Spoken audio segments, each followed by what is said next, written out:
हमारा सारा टाइम जाता है उन अकाउंट्स को ब्लॉक करने में जो हमें डिक पिक्स भेज रहे हैं, जो हमें गालियां दे रहे हैं, जो हमें ये बता रहे हैं कि किस किस तरीके से वो हमारे साथ सेक्स करना चाहेंगे, और तमाम ऐसी चीजें। लड़कों का क्या एक्सपीरियंस है मुझे पता नहीं, बट आई कैन बेट कि उतना बुरा नहीं होगा जितना लड़कियों का होता है। एंड द अदर मतलब the other not so whatever aspect is I mean there are all kinds of bizarre fallouts of social media जो हमने कभी सोचा नहीं था। मतलब मुझे नहीं लगता कि कभी भी हमारी एडमिनिस्ट्रेशन ने ये सोचा होगा कि लोग टिकटॉक पे वीडियो बनाते हुए मर सकते हैं और ये हैजे की तरफ फैल सकता है, इतना कि टिकटॉक को बैन करना पड़ेगा।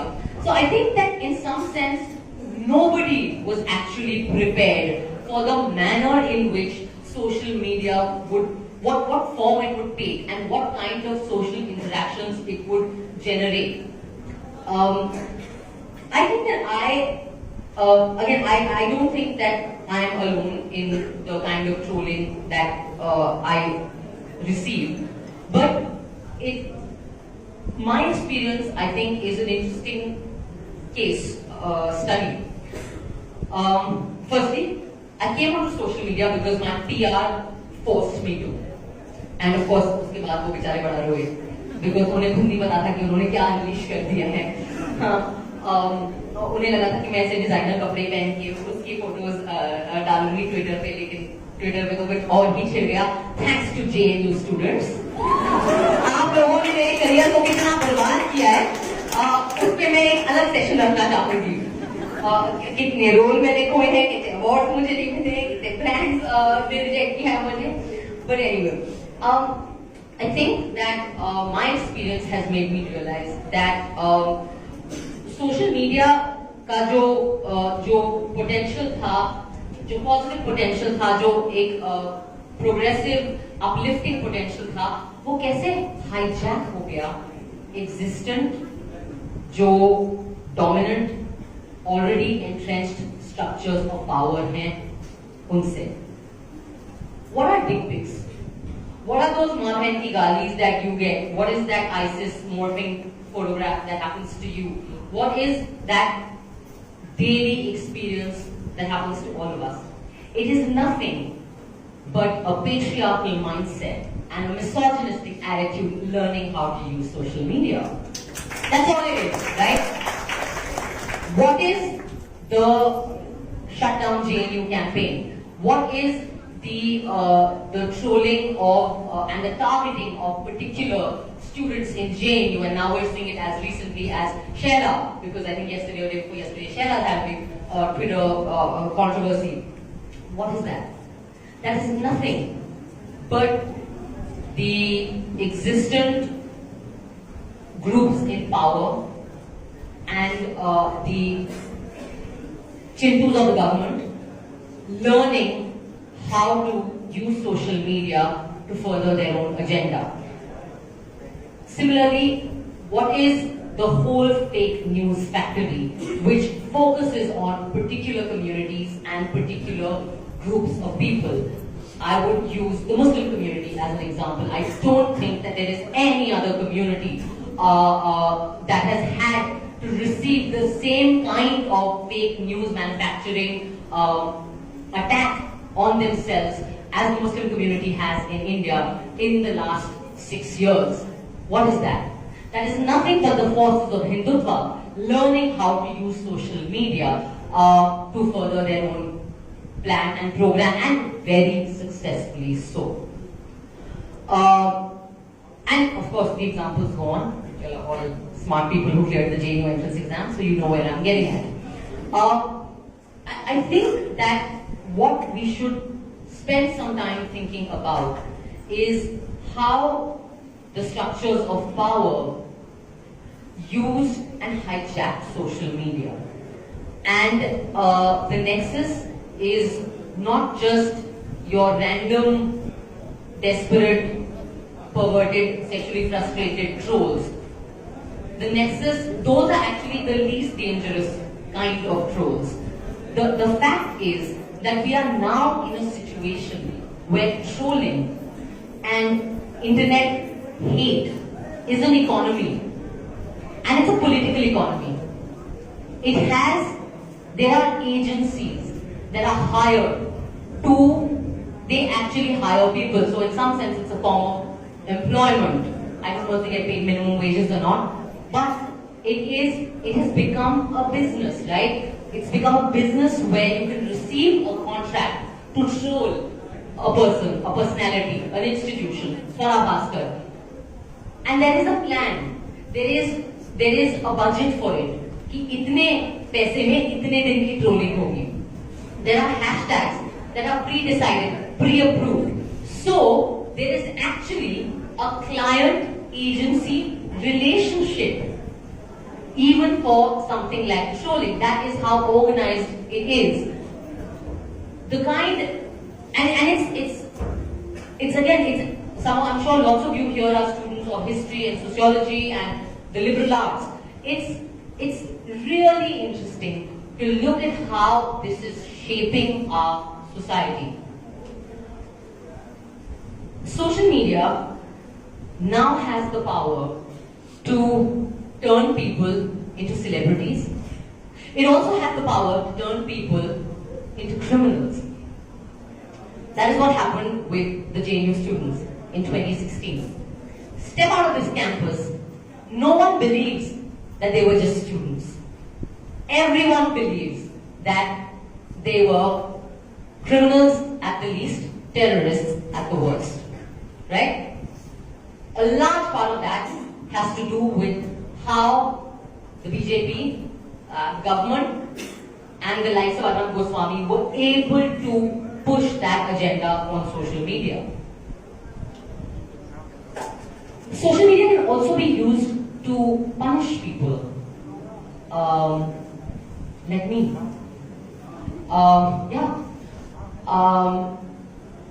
I'll share a small personal anecdote.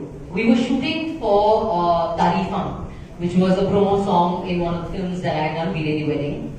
And the Kathua case was in the news again. And I must admit कि मैंने जब वो केस एक्चुअली हुआ था जनवरी में मैंने फॉलो नहीं किया था, लेकिन जब वो मीडिया ने वापस बात उछाली और सोशल मीडिया ने जब वापस बात उछाली मेरे नजर में आई. And so it was quite late. It was like in April, I think, that whole thing blew up, and I began to read it, and I was really shocked, as anybody should and would be. And me and a bunch of us who were sitting literally in my vanity van, like putting makeup and wearing really uncomfortable clothes, we were like, we should do something. We thought we would use social media to bring greater awareness to this issue. And so we made a placard and we wrote it out, and we spent some time thinking about how to write that and how to sort of make it impactful. I thought I was just quoting the facts when I said 8 years old and gang raped in Devi Sthan temple, because those were the facts. But what did the structures of power and the IT cell of the BJP or whichever IT cells were at work there do? They were able to pick up on the word temple and the fact that we said Hindustan.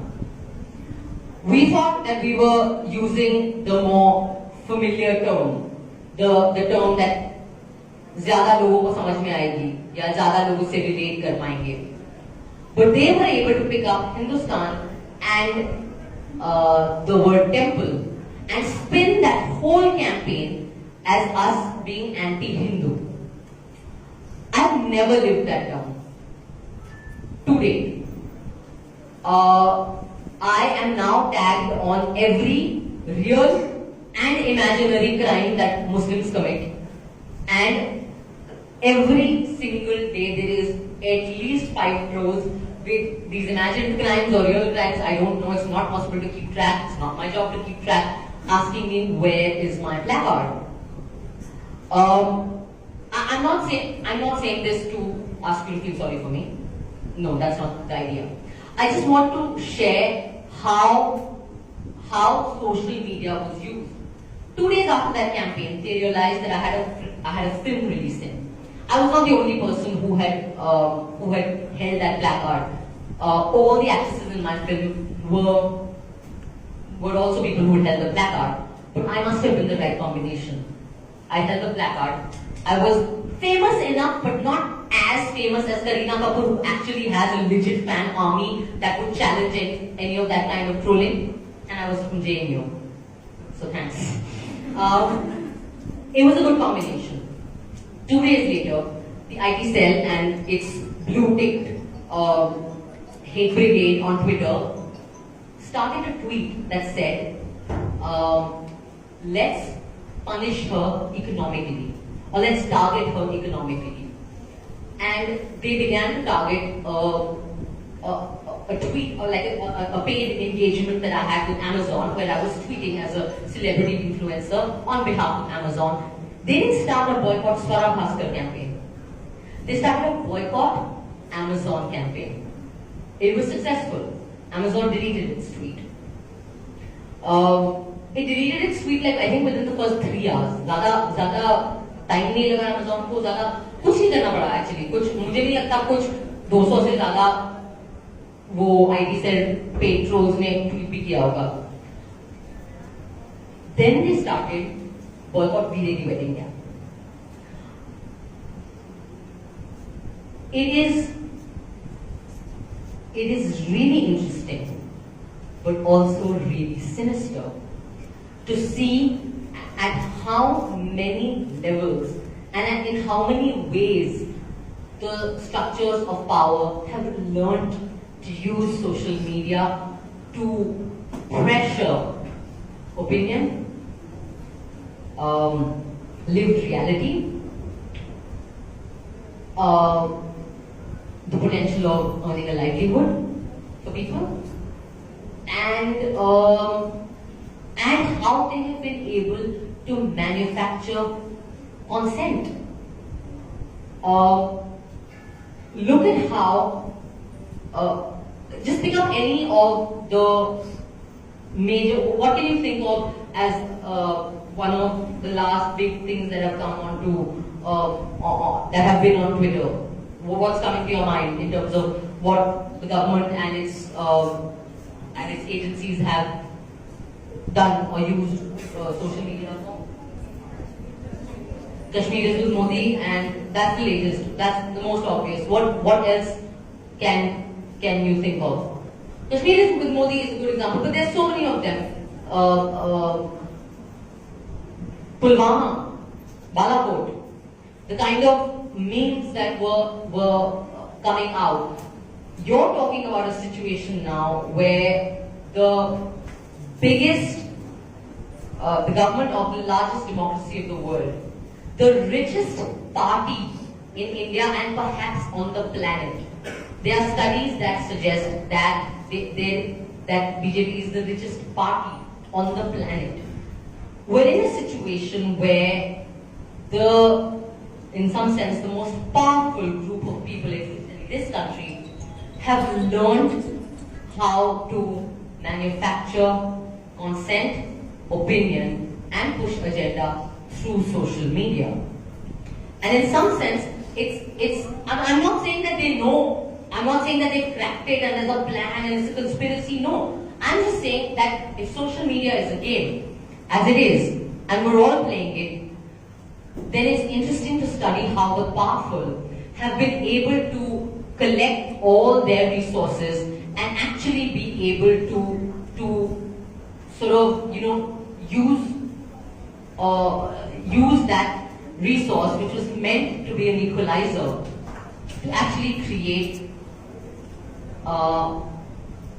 inequality of representation on social media, because just by the sheer fact that you and I cannot flood anybody's handles, but they can, how they have been able to alter the perceived reality of most of this country, and how they have been able to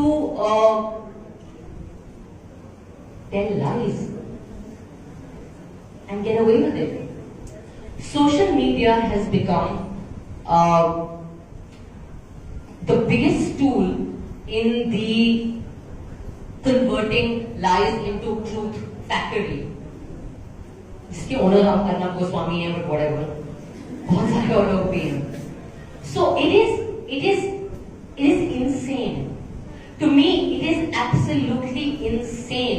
that a legitimate news channel like CNN and 18 would run a poll that says, should Sheila Rashid or any other activist be arrested for her tweets? Instead of going to the location that is being talked about and investigating and finding out what the ground reality is, which is what the job of journalists should be. Social media is actually becoming a source of news. That's really dangerous. That is really, really dangerous. Any one of you could think of a really kick-ass, interesting, catchy hashtag and get the right people, get your friends who have contacts in the government and find the right IT cell to trend that. And it could be on news the next day. That's really scary. Think about the world we're living in, where we can literally manufacture news if we are smart about it. The other thing I often think about social media, and this is a criticism that a lot of people give, is that oh, Twitter पे सब बहुत बुरा और dark लगता है, लेकिन आप भारत की सड़कों पे निकलो और सब ठीक है. I mean, भारत में 1.3 बिलियन लोग हैं. किसी सड़क पे तो चीजें ठीक होंगी. I mean, how do you keep track of that kind of literally of everyday crime? But I always feel that पहलू खान भी सड़क पे ही मारा गया था. जुनैद भी पब्लिक ट्रांसपोर्ट में ही मारा गया था. नजीब भी पब्लिक इंस्टीट्यूशन से ही गायब हुआ था. अखलाक भी अपने गांव की गलियों में ही मारा गया था. So I think that what social media, that was I think that criticism is not entirely legitimate.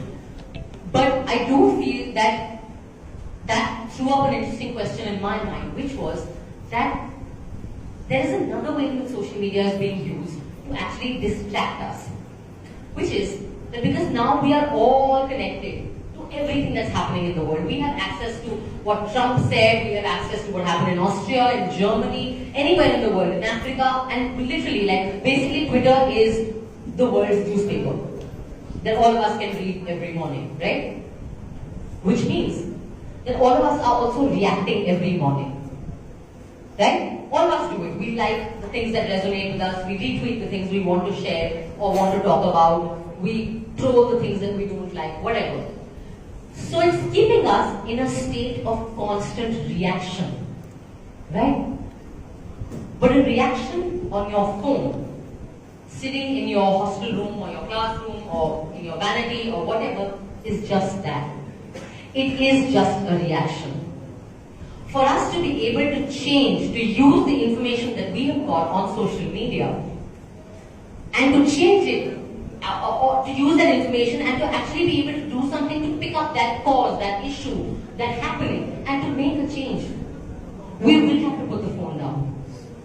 We will have to get out of our houses and out of our rooms and get on the streets or get into a collective and get into a situation where we are doing the boring, shitty, grunt work of following through on whatever that cause is. If it's a crime, then go to the police station, taking a group of people to the police station, filing that FIR, that boring, shitty paperwork. If it's an institutional lapse, then following up with that institution, filing an RTI complaint. So I don't know if whatever. So doing that boring work.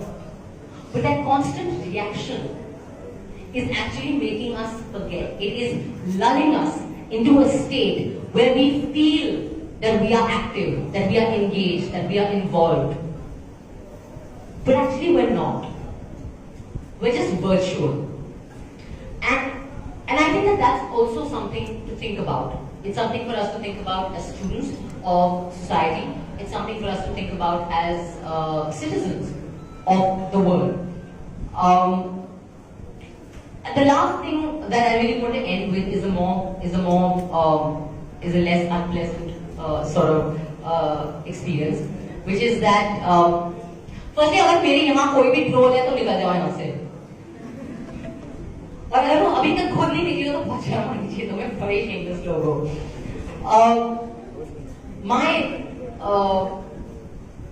You know, as celebrities, as people whose faces are known, we are. It's a big advantage to us because you know whatever people are nice to us on the road and you know flight में आगे वाली seat मिल जाती है or whatever. But it's also a vulnerability because I don't recognize any of my trolls or more serious haters by face, but they all know me by face. And one of the greatest worries of my parents is कि कोई तुम्हारा कोई troll और तुम इतना बोला मत करो क्योंकि तुम्हारा कोई ट्रोल आके तुम्हें छापड़ मार के चले जाएगा या तुम्हारे ऊपर जूता मार देगा या whatever. And I'm like, thanks mommy for this really nice imagination. But I had a really interesting experience. I was at Calcutta airport boarding a real shitty early morning flight at like 4:30 in the morning to somewhere I was going. And I was standing in line to board the flight, and there was this man who came up to me, and he was like, "No, not that guy." He came up to me, and he was like, "No, that was another jackass. ये वो नहीं था, ये बेचारा शरीफ था." ये आया और उसने कहा कि मैम आप स्वरा भास्कर है ना? तो मैंने कहा हाँ, sorry. And he was like, "ma'am selfie ले सकता हूँ?" So I said, "Sure." So we took a selfie, and on his iPad. I remember that. I was like, phone kind of, but on an iPad. Then he went away. मैं line आगे बढ़ी तो मैं देख रही थी कि वो लॉक कर रहा है मेरे लाइन ऑफ साइट में और देख रहा है फिर जा रहा है फिर देख रहा है फिर जा रहा है फिर फाइनली जब हम फ्लाइट में घुसने वाली लाइन पे तो बस में भी देख रहा था फाइनली जब हम फ्लाइट पे घुसते थे कि क्या अपने मीन लाइक मैम आपसे मतलब एक बात कहनी थी सो आई वाज लाइक हां he said I am a Modi bhakt I was like okay great I mean I know I was like bit surprised I was like what do I do with that information? So I was like, okay, yeah, great. So he's like, और ma'am मैंने ना आपके बहुत खिलाफ लिखा है, बहुत anti लिखा है आपके ट्विटर पे. So then I was like, अच्छा, तुमने मुझे गाली दी है? So he was like, नहीं, मैंने गाली कभी नहीं दी आपको, लेकिन मैंने बहुत एंटी लिखा है, बहुत एंटी, इतनी बार बहुत बोला कि मुझे लगा कि गाली तो जरूर दी है. And then he's like, लेकिन पता है मैम, अब मैं नहीं कभी लिखूंगा आपके खिलाफ, क्योंकि अब तो लाइव में मिल गया ना आपसे. And I was like, okay, wow, thank you. And then I asked him कि आपका नाम क्या है, and of course it was चौकीदार somebody. And